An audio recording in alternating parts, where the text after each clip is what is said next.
Ayayayayaya. Na ndio maana nitaishi kuambia, ndio haya mambo yafanyike ama ndio haya mambo yatendeke, inafaa kila mtu akue online, aweze kujishuhudia mwenyewe.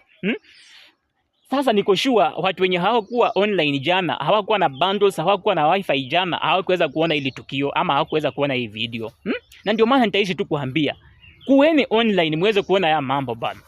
So kuna jambo fulani lilitendeka hapo jana, tukio fulani lilitendeka hapo jana. Kuna huyu jamaa wa pikipiki, jamaa fulani wa pikipiki alisababisha ajali pale junction, ile junction ya kwenda huku na huko.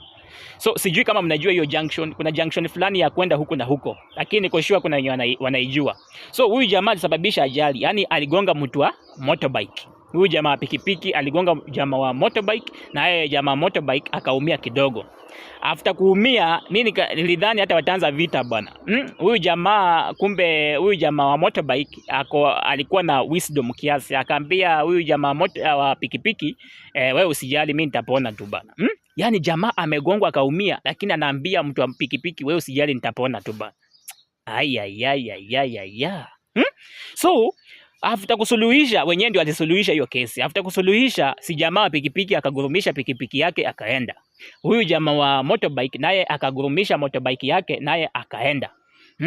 Kufika hapo mbele, after huyu jamaa wa pikipiki kusababisha ajali, akaenda hapo mbele, sasa akakose accident. Akakose accident, yani aligonga mtu wa nduthi. Alipogonga huyu mtu wa nduthi akaanguka huko kando. Sasa hii pikipiki yake ika lose control. Akakuja tena akagonga mtu wa bodaboda alikuwa anatoka nyuma yake. Akagonga tena mtu wa bodaboda akaanguka huko.